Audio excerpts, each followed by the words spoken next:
De conclusies van de commissie Samson liegen er net om. De oerhiet en zwaarginstelling zou net genoeg tafelsjoch houden op seksueel misbruik. Bij hen in de helpverlening reden 2,5 keer volle kans om misbruik te worden. Voor zwaarginstelling Tjallangeheim binnen de conclusies geen grote skok.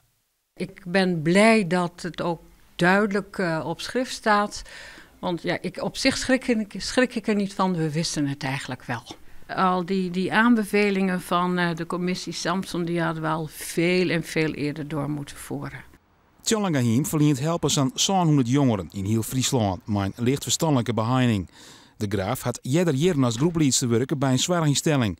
En weet dat er eens volle jeder actie nodig wie. Met name in de residentiële zorg merkte je ook dat cliënten onderling dus seksueel misbruik over elkaar uitoefenden. En dat was voor mij een situatie waarin ik handelingsverlegenheid was. Want het was toen nog, dat spreek ik over 35 jaar geleden, een groot taboe. Uit het rapport van de commissie Samson docht dat ook blikken. Meer dan de helft van de dieren binnen leeftijdsgenootjes die vaak in dezelfde omstandigheden zitten.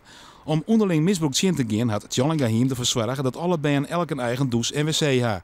Ik werd de maaiwerkers oplaat om seksueel misbruik te signaleren. Een van de aanbevelingen van de commissie Samson. Die stelt ook dat de provincie de regie houden moet om misbruik in de jeugdzorg vat te komen. En net de gemeenten zat Den Haag wel. Ja, wat ik daar het bezwaar van vind, de gemeenten zijn er heel serieus mee aan de gang om dit oor te nemen. Wij moeten zorgen van een heel stuk kennisoordracht. En als je een koers ingang bent en je gaat heel wijs weer een oorpaard in, dat is altijd risicovol. Het onderzoek gaat door de jaren 1944 tot 2010. De commissie kreeg over die periode 800 meldingen van misbruik.